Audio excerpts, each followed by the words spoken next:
പ്രിയമുള്ളവരെ, അങ്കമാലി, മൂക്കന്നൂർ, തുറവൂർ പഞ്ചായത്തുകളുടെ അതിർത്തി പ്രദേശത്തുള്ള ആറാട്ടുപുഴയുടെ സംരക്ഷണത്തിന് സ്പെഷ്യൽ ഗ്രാമസഭ വിളിച്ച് മൂക്കന്നൂർ പഞ്ചായത്ത്. കേരള പഞ്ചായത്ത് രാജ് ആക്ട് 1994 13/3 പ്രകാരം വാർഡിലെ 10% പേർ ആവശ്യപ്പെട്ടാൽ 15 ദിവസത്തിനകം സ്പെഷ്യൽ ഗ്രാമസഭ വിളിച്ചുകൂടണം എന്ന നിയമത്തിന്റെ അടിസ്ഥാനത്തിൽ ജനങ്ങൾ ആവശ്യപ്പെട്ടതനുസരിച്ചാണ് മൂക്കന്നൂർ പഞ്ചായത്തിൽ സ്പെഷ്യൽ ഗ്രാമസഭ വിളിച്ചുകൂട്ടിയത്. ആയതിന്റെ വിവരങ്ങളിലേക്ക് നമുക്കൊന്ന് കണ്ണോടിച്ച് നോക്കാം. മറ്റൊരു നിർദ്ദേശം കൂടി പറയാനുള്ളത്, ഈ ആറാട്ടുപുഴയുടെ 2 സൈഡും ഇപ്പോ പണ്ട് നല്ല കൃഷിയായിരുന്നു, ഇപ്പോ വനം പോലെ നിൽക്കുന്നത്. അതായത് ഈ ഞാങ്ങണ വന്ന് കൊളവാഴി, ഇത് വലിയ വിപത്തിലേക്കാണ് പോകുന്നത്.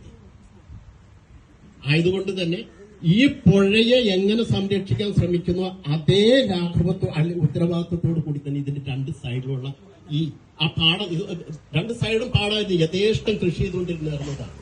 ആ ഞാങ്കണകളും വെട്ടി നശിപ്പിച്ച് അവിടെ കൃഷി ചെയ്യാനുള്ളത് ആ സ്ഥലത്തിന്റെ ഉടമകൾക്ക് പറ്റൂല്ലെങ്കിൽ നമ്മുടെ കുടുംബശ്രീ പോലുള്ള പ്രസ്ഥാനങ്ങളുടെ കൈകളിലേക്ക് അത് ഏൽപ്പിക്കണം, അടിയന്തരമായി അത് ഏൽപ്പിക്കേണ്ടതാണ്. കാരണം കുടിവെള്ള സ്രോതസ്സിന് ഏറ്റവും അഭികാമ്യമായ ഒരു കാര്യമാണ് ഇതിന്റെ സൈഡുകളിലും നാട്ടിൽ പ്രദേശങ്ങളിലെല്ലാം കൃഷി ഉണ്ടാകാറുള്ളത്. ഇത് വന്നില്ലേ, ചപ്പാത്ത് വന്നില്ലേ, തുറവൂരിന് ഇറങ്ങണ ഒരു ഇട്ടുണ്ട്, തുറവൂർ പഞ്ചായത്തിന്റെ ഒരെണ്ണം അവിടെയും ഒരെണ്ണം ചോദിച്ചതിന്റെ വീടിന്റെ ഭാഗത്താണ് 2 ക്രോസ് പാലങ്ങൾ പറഞ്ഞിരിക്കുന്നത്. അവർക്ക് അതിനകത്ത് അലൈൻമെന്റിൽ വ്യത്യാസം വരുത്താൻ ചിലപ്പോൾ അവർ പറയും. അവർ ഈ പണിയുടെ രീതിയിൽ നോക്കിയിട്ട് ഏറ്റവും വീതി കൂടി കൊടുത്തൊന്നും അവർ ചിലപ്പോൾ ചെയ്യില്ല. അപ്പൊ ചെറിയ വ്യത്യാസങ്ങളൊക്കെ അതിനകത്ത് വർക്കാവെന്ന് പറഞ്ഞു. പിന്നെ പുഴയിലേക്ക് നേരിട്ട് ഇറങ്ങാൻ സാധിക്കുന്ന സ്ഥലത്ത് അവര് നമ്മുടെ നേരെ എന്താ പറയണേ, സ്റ്റെപ്പല്ല, റാമ്പ് പോലെ, അത് പുഴയിലേക്ക് വേറൊരു വ്യക്തിയുടെ പറമ്പിലേക്ക് പറ്റൂല. പുഴയിലേക്ക് നേരിട്ട് ഇറങ്ങാൻ എവിടെയൊക്കെ സ്ഥലമുണ്ടോ അവിടെ എല്ലായിടത്തും ഇതുപോലെ തന്നെ റാമ്പ് കെട്ടാന്ന് പറഞ്ഞിട്ടുണ്ട്. ഇതാണ് പ്രധാനമായിട്ട് പറഞ്ഞിരിക്കുന്നത്. 2 സൈഡിലും നല്ല രീതിയിൽ ചെക്ക് ഡാം നമ്മൾ പറഞ്ഞിരിക്കുന്ന കാര്യമാണ്. കാരണം ഈ 2 മീറ്റർ താഴ്ചയിലും ചെളിയും കോരി പോകുമ്പോൾ വെള്ളം എവിടെയെങ്കിലും നിൽക്കൂല. അപ്പൊ നമുക്ക് വെള്ളത്തിന് വലിയ ചെക്ക് ഡാം ചോദിച്ചതിന്റെ സൈഡിൽ ആ പുഴ തീരുന്ന വീതി കുറയുന്ന ഭാഗത്ത് കണ്ടിട്ട് ഒരു ചെക്ക് ഡാം കെട്ടുന്ന കാര്യം പറഞ്ഞിട്ടുണ്ട്. പിന്നെ അത്രയും ഭാഗമാണ് നമ്മുടെ ഇതിനകത്ത് പറഞ്ഞിരിക്കുന്നത്. പിന്നെ മത്തായിച്ചേന്റെ ഭാഗത്ത് പിന്നെ നമ്മുടെ ഏരിയ കഴിഞ്ഞു. അവിടെ തുടങ്ങുന്ന ഭാഗത്ത് നമ്മൾ പറഞ്ഞിരിക്കുന്ന റോഡിന്റെ ഒരു പ്ലാൻ വെക്കുമ്പോൾ, പ്രൊജക്ട് വെക്കുമ്പോൾ നമ്മൾ ചെയ്തിരിക്കുന്നതാണ്. അവരോടും പറഞ്ഞിട്ടുണ്ട്, ആ 2 തോടുകളോടും കലുങ്കുകൾ ഒന്നാക്കിയിട്ട് കാളാഴ് പാലത്തിന്റെ അടിയിൽ 2 തോടുകളോടും ഒന്നാക്കിയിട്ട് 2 കലുങ്കുകളുടെ ആവശ്യമില്ലാതെ ഒറ്റ കലുങ്ക് തന്നെ വീതിയിലാക്കിക്കൊണ്ട് പാലത്തിന്റെ 2 കാലുകളുടെ ഗ്യാപ്പിലൂടെ പുഴ ഒഴുകാവുന്ന രീതിയിൽ ഏകദേശം നേരെ തന്നെ കിട്ടും. അത് ആ കിട്ടാവുന്ന രീതിയിലാണ് അവരോട് മേജർ ഇറിഗേഷനിലെ എയോടും സംഘത്തിനോടും പറഞ്ഞിട്ടുണ്ട്. നമ്മളല്ലാതെ ഒരു പ്രൊജക്ട് വെക്കുമ്പോൾ ചെയ്യാമെന്ന് ഉദ്ദേശിച്ചിരിക്കുന്ന രീതിയും അത് തന്നെയാണ്. ഇത്തരം കാര്യങ്ങളാണ് നമ്മൾ പറഞ്ഞിരിക്കുന്നത്. ഇത് വന്നില്ലേ, ചപ്പാത്ത് വന്നില്ലേ, തുറവൂരിന് ഇറങ്ങണ ഒരു ഇട്ടുണ്ട്, തുറവൂർ പഞ്ചായത്തിന്റെ ഒരെണ്ണം അവിടെയും ഒരെണ്ണം ചോദിച്ചതിന്റെ വീടിന്റെ ഭാഗത്താണ് 2 ക്രോസ് പാലങ്ങൾ പറഞ്ഞിരിക്കുന്നത്. അവർക്ക് അതിനകത്ത് അലൈൻമെന്റിൽ വ്യത്യാസം വരുത്താൻ ചിലപ്പോൾ അവർ പറയും. അവർ ഈ പണിയുടെ രീതിയിൽ നോക്കിയിട്ട് ഏറ്റവും വീതി കൂടി കൊടുത്തൊന്നും അവർ ചിലപ്പോൾ ചെയ്യില്ല. അപ്പൊ ചെറിയ വ്യത്യാസങ്ങളൊക്കെ അതിനകത്ത് വർക്കാവെന്ന് പറഞ്ഞു. പിന്നെ പുഴയിലേക്ക് നേരിട്ട് ഇറങ്ങാൻ സാധിക്കുന്ന സ്ഥലത്ത് അവര് നമ്മുടെ നേരെ എന്താ പറയണേ, സ്റ്റെപ്പല്ല, റാമ്പ് പോലെ, അത് പുഴയിലേക്ക് വേറൊരു വ്യക്തിയുടെ പറമ്പിലേക്ക് പറ്റൂല. പുഴയിലേക്ക് നേരിട്ട് ഇറങ്ങാൻ എവിടെയൊക്കെ സ്ഥലമുണ്ടോ അവിടെ എല്ലായിടത്തും ഇതുപോലെ തന്നെ റാമ്പ് കെട്ടാന്ന് പറഞ്ഞിട്ടുണ്ട്. ഇതാണ് പ്രധാനമായിട്ട് പറഞ്ഞിരിക്കുന്നത്. 2 സൈഡിലും നല്ല രീതിയിൽ ചെക്ക് ഡാം നമ്മൾ പറഞ്ഞിരിക്കുന്ന കാര്യമാണ്. കാരണം ഈ 2 മീറ്റർ താഴ്ചയിലും ചെളിയും കോരി പോകുമ്പോൾ വെള്ളം എവിടെയെങ്കിലും നിൽക്കൂല. അപ്പൊ നമുക്ക് വെള്ളത്തിന് വലിയ ചെക്ക് ഡാം ചോദിച്ചതിന്റെ സൈഡിൽ ആ പുഴ തീരുന്ന വീതി കുറയുന്ന ഭാഗത്ത് കണ്ടിട്ട് ഒരു ചെക്ക് ഡാം കെട്ടുന്ന കാര്യം പറഞ്ഞിട്ടുണ്ട്.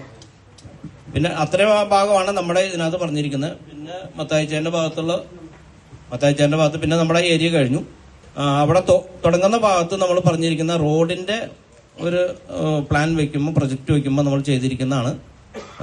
അവരോടും പറഞ്ഞിട്ടുണ്ട്, ആ 2 തോടുകളോടും കലുങ്കുകൾ ഒന്നാക്കിയിട്ട് കാളാഴ് പാലത്തിന്റെ അടിയിൽ 2 തോടുകളോടും ഒന്നാക്കിയിട്ട് 2 കലുങ്കുകളുടെ ആവശ്യമില്ലാതെ ഒറ്റ കലുങ്ക് തന്നെ വീതിയിലാക്കിക്കൊണ്ട് പാലത്തിന്റെ 2 കാലുകളുടെ ഗ്യാപ്പിലൂടെ പുഴ ഒഴുകാവുന്ന രീതിയിൽ ഏകദേശം നേരെ തന്നെ കിട്ടും. അത് ആ കിട്ടാവുന്ന രീതിയിലാണ് അവരോട് മേജർ ഇറിഗേഷനിലെ എയോടും സംഘത്തിനോടും പറഞ്ഞിട്ടുണ്ട്. നമ്മളല്ലാതെ ഒരു പ്രൊജക്ട് വെക്കുമ്പോൾ ചെയ്യാമെന്ന് ഉദ്ദേശിച്ചിരിക്കുന്ന രീതിയും അത് തന്നെയാണ്. ഇത്തരം കാര്യങ്ങളാണ് നമ്മൾ പറഞ്ഞിരിക്കുന്നത്. അറിയാലോ, നമുക്കവിടെ സ്ഥലം പോയി കണ്ട് അവരോട് പറയാനേ പറ്റുള്ളൂ. ബാക്കി കാര്യങ്ങൾ ചെയ്യണമെന്നുണ്ടെങ്കിൽ അതിന് കൃത്യമായ ഉദ്യോഗസ്ഥരുമായി ബന്ധപ്പെട്ട് മാത്രമേ ചെയ്യാൻ പറ്റുള്ളൂ. അവരുടെ അടുത്ത് ഏത് സ്ഥാപനമായാലും ആ സ്ഥാപനത്തിൽ പോയി എൻ്റെ നിയമത്തിന്റെ വളയത്തിൽ നിന്നുകൊണ്ട് മാത്രം എനിക്ക് ചെയ്യാൻ പറ്റുള്ളൂ. അത് നാളെ എന്തായാലും എന്താണ് ചെയ്യേണ്ടതെന്ന് വെച്ച് കഴിഞ്ഞാൽ അത് വേണ്ടപ്പെട്ട ഉദ്യോഗസ്ഥർക്ക് ഇതിന്റെ വിവരങ്ങൾ അയക്കും. അതാണ് ഒന്നാമത്തെ കാര്യം പറയാനുള്ളത്. പിന്നെ ഇവിടെ ലിഫ്റ്റ് ഇറിഗേഷന്റെ വെള്ളം അടിക്കുമ്പോൾ മണം പായൽ ചീഞ്ഞിട്ടായിരിക്കും മണം വരണമെന്ന് തോന്നുന്നു. ആണോ? അല്ല, വേസ്റ്റ് വന്നിട്ടുണ്ടല്ലേ. ഞാൻ എന്തായാലും എൻ്റെ മനസ്സിൽ ഈ ലിഫ്റ്റ് ഇറിഗേഷന്റെ സ്ഥലം എൻ്റെ മനസ്സിൽ ഈ സമയം വരെ കിട്ടിയിട്ടില്ല കേട്ടോ. എന്തായാലും അവിടെ വന്ന് നോക്കാം. നമുക്ക് ഏതൊരു കാര്യങ്ങള് പഞ്ചായത്തിൽ ചെയ്യണമെന്നുണ്ടെങ്കിലും നിയമത്തിന്റെ ഉള്ളിൽ തന്നെ നിന്നുകൊണ്ടാ ചെയ്യാൻ പറ്റും. 1 രൂപ ചെലവഴിക്കണമെങ്കിൽ അതിന് കൃത്യമായ മാർഗനിർദ്ദേശങ്ങളുണ്ട്. അതിന്റെ അടിസ്ഥാനത്തിൽ മാത്രമേ ചെയ്യാൻ പറ്റുള്ളൂ. ഈ ലിഫ്റ്റ് ഇറിഗേഷന്റെ സ്കീമിൽ അങ്ങനെ വെള്ളത്തിന്റെ ക്ലീനിങ്ങും അതുമായി ബന്ധപ്പെട്ട് എന്തെങ്കിലും ചെയ്യാനുണ്ടെങ്കിൽ അത് നമുക്ക് ഈ വരുന്ന സമയം കഴിഞ്ഞ ഗ്രാമസഭ നമ്മൾ ചേർന്നല്ലോ. അപ്പോൾ ആ ഗ്രാമസഭയിൽ ചേർന്ന ഗ്രാമസഭയിൽ എഴുതി ചേർക്കാൻ നമുക്ക് പറ്റും. അടുത്ത കൊല്ലത്തേക്ക് ഏതെങ്കിലും തരത്തിൽ വലിയ ഫണ്ട് നമ്മുടെ പഞ്ചായത്തിന് വെക്കാൻ പറ്റില്ല. കാരണം ഒരു വാർഡിലേക്ക് 10 അല്ലെങ്കിൽ 30 ലക്ഷം രൂപയൊക്കെ കിട്ടിക്കഴിഞ്ഞാൽ ആ 30 ലക്ഷം രൂപയിൽ ഒരു നിശ്ചിത പൈസ റോഡിന് വേണ്ടി മാത്രമുള്ള ഫണ്ടായിരിക്കും. ഒരു 5 ലക്ഷം 6 ലക്ഷം ഒക്കെ ആയിരിക്കുള്ളൂ ഓൺ ഫണ്ട്. മൂക്കന്നൂർ പഞ്ചായത്തിലെയും തുറവൂർ പഞ്ചായത്തിലെയും ഹെക്ടർ കണക്കിന് ഭൂമിയുടെ പ്രധാന ജലസ്രോതസ്സായ ആറാട്ടുപുഴ ഇപ്പോൾ മലിനീകരണവും കയ്യേറ്റവും കൊണ്ട് പൊറുതിമുട്ടിയിരിക്കുകയാണ്.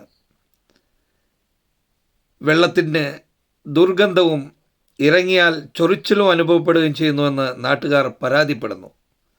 പ്രദേശത്തെ ഇക്കോ ടൂറിസത്തിന്റെ ഭാഗമാക്കണമെന്നാണ് ഗ്രാമസഭ ആവശ്യപ്പെട്ടിരിക്കുന്നത്.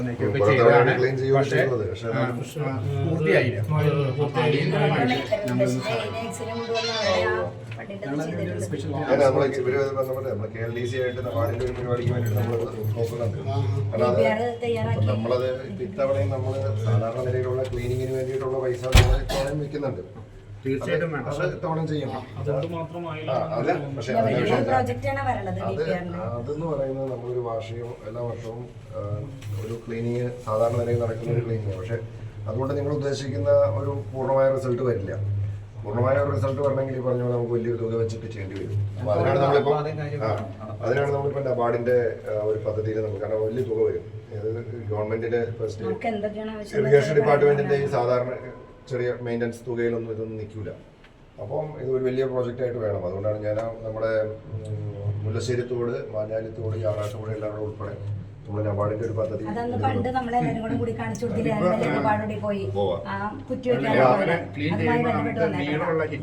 കൈവച്ചുള്ള കാരണം മുകളിലേക്ക് ഇടാൻ പറ്റുന്നില്ല. ഇതിടുമ്പോ തന്നെ താഴേക്ക് വീണ്ടും ഇറങ്ങുകയാണ്. അപ്പൊ ഈ പ്രാവശ്യവും ക്ലീനിങ്ങിന് വരുമ്പോ അങ്ങനെ ഉപകാരം ചെയ്ത് ഞങ്ങൾക്ക് അടിയന്തരമായിട്ട്, അതായത് ചീഞ്ഞ വെള്ളമാണ് ഞങ്ങൾ കോൺക്രീറ്റ് തോട്ടി.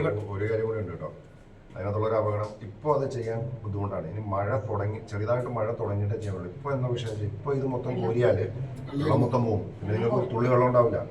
ഇത് ഞാൻ കഴിഞ്ഞ കുറേ വർഷങ്ങളായിട്ട് അനുഭവിക്കുന്ന ഒരു കാര്യമാണ്.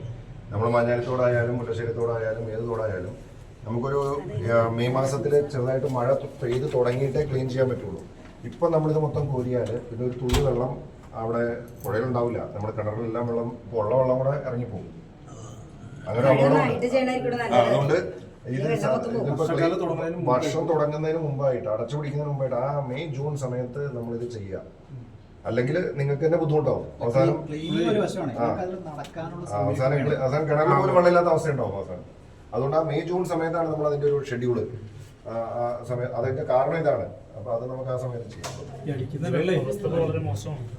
വെള്ളം 1 കിലോമീറ്റർ ആകെ ഞങ്ങളുടെ ഉറപ്പിലേക്ക് എത്തിയാലും ഭയങ്കര